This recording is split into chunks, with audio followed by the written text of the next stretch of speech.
باچا خان بابا د پښتنو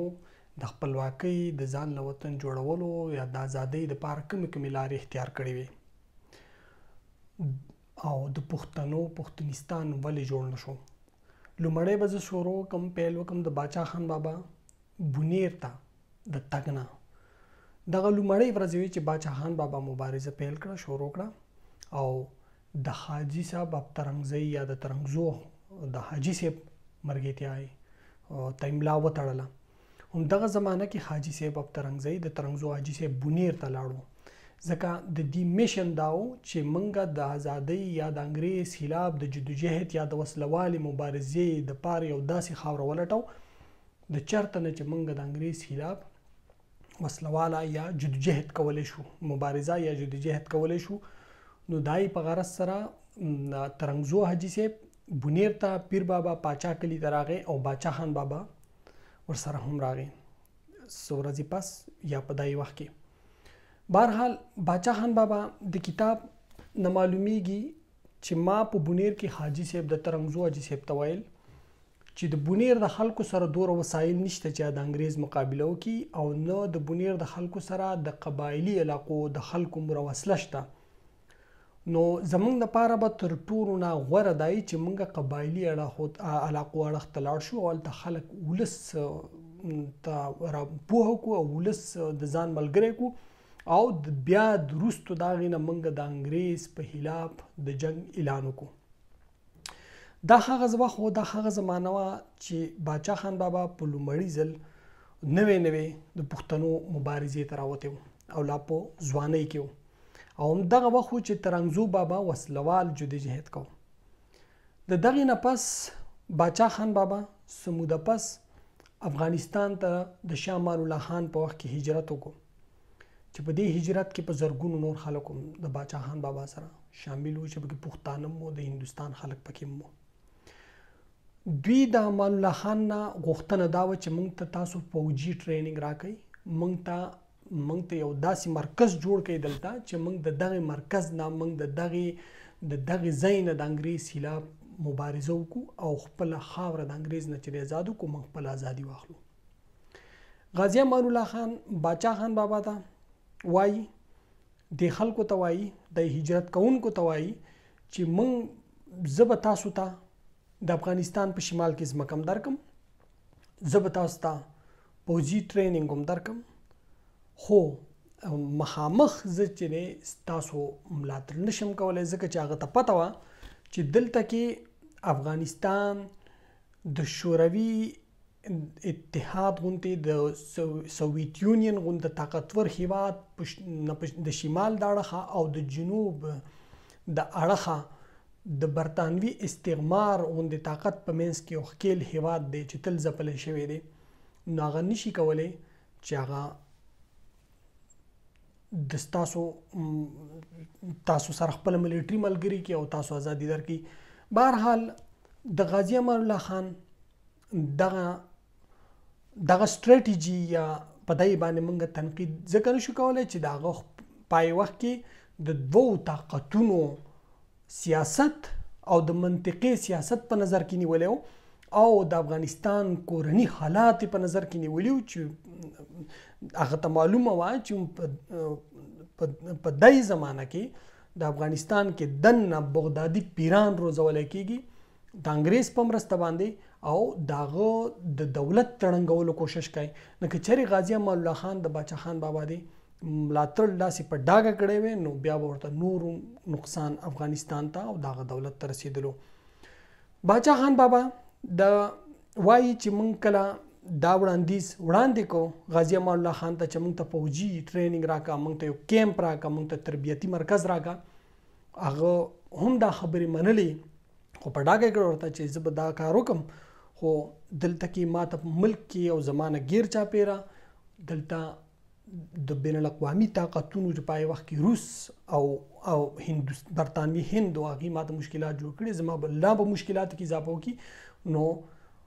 بهرحال زه مخامخ ستاسو ملګرتیا نشم کولی. دغې نه پس چې کله دغه راله دغه خلک راغونډ شو نو دی مشوره کوله باچا خان بابا په خپل کتاب کې لیکي چې موږ مشوره کوله چې کوم اوس کومه تګلارې اختیار کو په داسې حالاتو کې نو په دای کې به د انګریزانو جاسوسان پاسېدل او هغوی به هغه چې کومه خبره باندې به دي دا کېدل ټول راضي کېدل نو انګریزانو جاسوسان به دای خلکو کې پاسېدل او هغوی به خبره ګډه وډه کړه او د هغې د لاسه هجرت هغه پلانینګ ناکام شو او باچا خان بابا بیرته واپس راغی او چې کله بیرته واپس راغی نو هغه ته پته ولګېده چې اوس زمونږ چې کوم پلانینګ و نو هغه سر ته نه رسي په داسې حالاتو کې موږ نشو کولی نو دا د باچا خان بابا دا مختصر کتاب دا نن سبا هر ځای میلاویږي که دا چېرې تاسو ولوستو نو د دې د مبارزې لومړی پیل چې د کوم ځای نه کېږي نو تاسو ته به اندازه ولګي چې باچا خان بابا په دغه زمانه کې په عدم تشدد یقین نه ساتلو بلکې د انګریز په خلاف د ولس د یو ځای کولو کوشش کوو چې د دې خلاف مونږه جګړه وکړو. دویم دلیل د ټولو نه غټ د باچا خان بابا دا دی چې هغه د ترنګزو حاجي صاحب ملګری او د ترنګزو حاجي صاحب په وسلواله مبارزه باندې چې د یقین ساتلو. د دغې نه پس چې کله خدای خدمتګاري تنظیم جوړیږي نو هم باچا خان بابا ذکر کړی دی چې د ترنګزو حاجي صاحب ته مونږه پیسې لیږلې مونږ ورسره کومکونه کول. نو زه امید لرم که چېرې تا مختصر ویډیو که کتاب ته ستاسو اپروچ نه د چا اپروچ نه نو دا مختصر خبرې به ستاسو د دغه ټولو سوالونو چې دی جوابونه چې دی تاسو ته میلاو شي د ټولو سوالونو جوابونه به تاسو ته میلاو شي. بهرحال زه اوس راځم باچا خان بابا ولې کانګرس اړخ ته لاړو او خدای خدمتګار ولې کانګرس اړخ ته لاړل او دای سره اتحاد وکړو. نو په دې کتاب کې دا خبرې هم شته ټول به دې کې محفوظ دي د دې جوابونه به تاسو ته ټول میلاو شي چې ولې لاړو. د ای وخت سیاست سو د پښتنو توازن څومره و چې هغوی د انګریز سره مخامخ جګړه کړې وي یا د انګریز نه په وسلواله مبارزه باندې خپل علاقې ازادي کړې وي. د پښتنو د کانګرس سره اتحاد په دې نقطه چې تاسو هم د انګریز نه خپل خاوره خپل قوم آزادول غواړئ موږ ته آزادول غواړو نو زمونږ یم میشن یو دی لهذا موږ ته چې دی موږ ستاسو سره اتحاد کوو. زه نن خپلې خبرې مختصر کوم که چېرې تاسو د دې دلیل غواړئ نو تاسو ته به دلایل د باچا خان بابا په کتاب کې میلاو شي او د ولی خان بابا په کتابونو باچا خان خدای خدمتګارۍ کې میلاو شي. د کانګرس سره پښتنو اتحاد هم وکړو خو ولې د 1940 نه پس د پښتنو پښتونستان جوړ نشو چې د هغې ګیله باچا خان بابا په خپل کتاب کې بیا کوي چې کانګرس زموږ سره بې وفایي وکړه. په باچا خان بابا د باچا خان بابا په سیاست په خدای خدمتګارۍ باندې بلهاو خلکو پی ایچ ډیانې کړي باندې څېړنې کړي دي تاریخي کتابونه پې لیکلي دي دا ټول تاریخ راغونډ کړی دی او کتابونه پې لیکلي دي خلکو په هغې باندې په دې د باچا خان بابا مبارزه باندې د تېرو بلهاو کلونو نه په زرګونو سټډي سرکلي شوي دي. خو زما علمي اپروچ زما چې دی د ای وخت کېدای شي زما د باچا خان بابا په ژوند باندې دومره د هغې په مبارزه د خدای خدمتګارانو په مبارزه باندې زما به علمي سطح دومره پوره یا به لوړه نه وي خو زه د ای وخت په سیاست سره زه تاسو ته نن یو څو خبرې کولی غواړم چې هغه ډېرې ضروري دي او په دې باندې زما یقین نشته چې چېرته یو پښتون څېړنکار یا چا پی ایچ ډیانې باچا خان بابا باندې کړي دي په دې خدای خدمتګارۍ تنظیم او دې په جدوجهد باندې کړي دي کېدای شي هغې هم دا خبرې ستاسو په پام کې نه وي اچولي. زه نن تاسو دا خبرې په پام کې اچوم چې د دې دومره زحمتونو د دې دومره مبارزې باوجود پښتنو پښتونستان ولې جوړ نه شو. نو د ټول لومړی به زه د ای وخت د منطقې په سیاست باندې خبرې کوم او زه به د ای وخت د ګلوبل چې کوم سیاست و د ای وخت چې کوم د برطانوي استعمار کوم سیاست و د روسیانو کومې پالیسۍ وې نو زه به هغې تناظر کې نن زه تاسو ته وایم. د پښتنو پښتونستان ځکه جوړ نه شو چې انګریزانو غوښتل چې د هندوستان نه د وتلو په وخت باندې منګه په هندوستان کې ډیویژن یو تقسیم رامنځته کو او یو داسې قسمه سټایل یو تقسیم چې هغه زمونږ د وتلو په صورت کې د سوویت یونین یا د شوروي اتحاد د سوشلیست روس په منځ کې او د هندوستان په منځ کې یو دیوال یا یو قلا ثابت شي. نو د هغې په اړه باندې د برطانوي د ایډنبرا یونیورسټۍ پروفیسره کومه چې د برصغیر یا د سب کانټیننټ جنوبي اسیا د امورو ماهره ده او د هغې څېړنکاره د ډاکټر یاسمین خان ذکر به زه کوم. ډاکټر یاسمین خان د چرچل د ډایرو نه د چرچل د وینسټن چرچل خطونه لیکي چې موږ ته د هندوستان نه د وتلو په صورت کې پاکستان پکار دی، ځکه پاکستان به یو بفر زونی د یو ملیټري ګیریسن به د برطانوي هند د هندوستان په منځ کې او د سوویت یونین په منځ کې د شوروي اتحاد په منځ کې. نو که چېرې موږ د یاسمین خان دغه څېړنې وکتلې او که چېرې موږ د هغې سره اټیچ شوي د چرچل د ډایرو د هغې د وخت دلایل وکتل یا موږ د دغې سره یو د پاکستانی ډاکټر اشتیاق احمد کوم چې په سټاکهولم یونیورسټۍ کې پروفیسر دی په سویډن کې، د هغه کتاب موږ ولوستو پاکستان د ګیریسن سټیټ، نو موږ به دې نتیجه ورسو چې انګریزانو څه غوښتل. دلته انګریزانو غوښتله چې دلته د هندوستان او د سوویت یونین په منځ کې یو ګیریسن ریاست چې دی همیشه زمونږ د مفاداتو دغه خیال ساتي. چرچل په دغه وخت کې کله چې یو د هندوستان تقسیم کېدو د تقسیم هند اکټ راتلو منځ ته،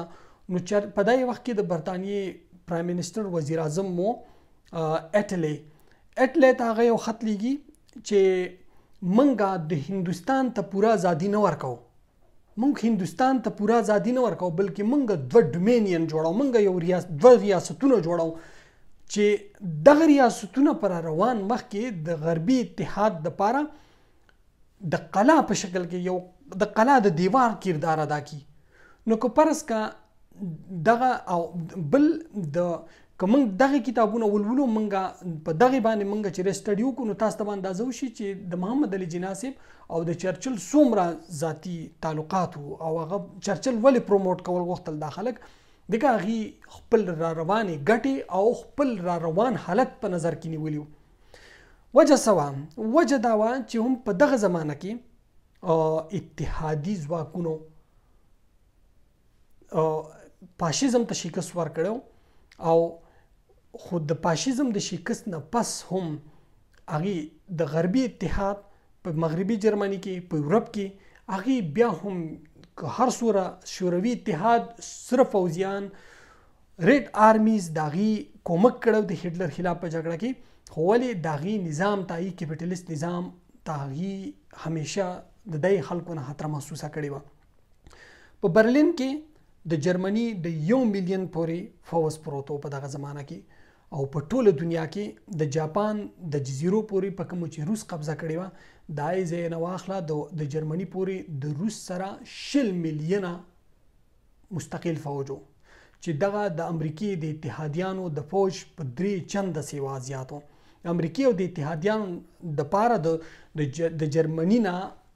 د روسي ځواکونو وستل دا ډیر ناممکنه کار و. هغې جګړه هم کولی شوه په برلین کې دننه، خو ولې هغې نه کوله ځکه چې یورپینو خلکو ته نقصان و. یورپینو الریډي په دغه وخت کې د جګړې نه نقصان موندلی او په میلیونو مهاجر شوي او په میلیونو باندې وژلي شوي، نو هغې یو بله جګړه په یورپ کې دننه نه غوښته.